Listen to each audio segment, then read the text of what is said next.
This presentation is about conflicts between macroeconomic objectives and what brings these conflicts about. There are four major macroeconomic objectives that governments and central banks try to pursue with economies. The first is economic growth, which is an increase in real output over time. The second is low and stable inflation. The third is a low level of unemployment. And the fourth is that over the long term, imports should be equal to exports and the country should have a balanced trade with the rest of the world. These macroeconomic objectives can come into conflict in the short term. And to understand these conflicts, we have to separate them into their reasons, which are mainly political reasons and reasons of policy mistakes. So let's look at the political reasons by looking at one possibility. The government always desires the economy to be growing because this increases their popularity.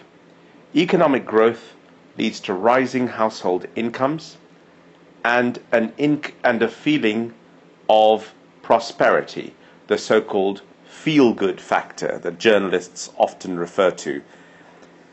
Politicians like the feel-good factor because people usually vote for them if they are feeling confident and optimistic before an election.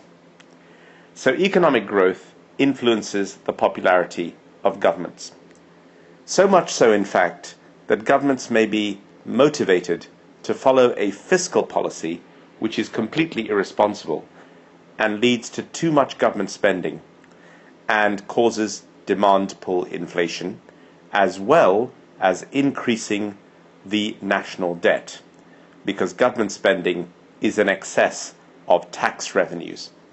This is one example of a conflict between the objective of economic growth and the objective of low and stable inflation caused by politics. There are also policy mistakes that lead to conflicts between macroeconomic objectives. And a typical policy mistake is the lack of coordination between demand and supply-side policies. Supply-side policies act more slowly than demand-side policies, and therefore careful coordination is required. If this coordination between demand and supply-side policies fails, aggregate demand may well rise faster than aggregate supply and end up being greater than aggregate supply. This has two effects. If AD is bigger than AS, imports are sucked into the economy, and this destroys the concept of balanced trade. Also, if aggregate demand is greater than aggregate supply, demand pull inflation can occur, and this destroys the objective of low and stable inflation. This shows that these objectives can be not fulfilled. Some may be fulfilled at the cost of others because of policy mistakes by the government and the central bank.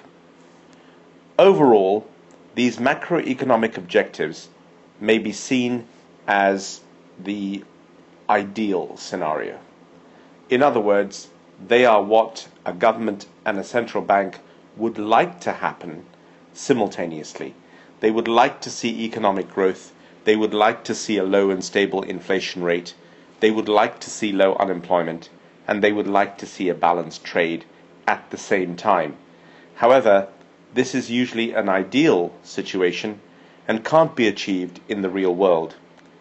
And therefore, some kind of compromise or trade-off often has to be accepted, in the short run at least, between these macroeconomic objectives.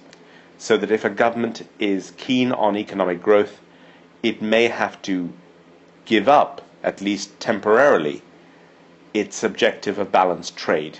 And this is certainly true of China at the moment, which is pursuing economic growth through exports and is running a massive trade surplus with the rest of the world.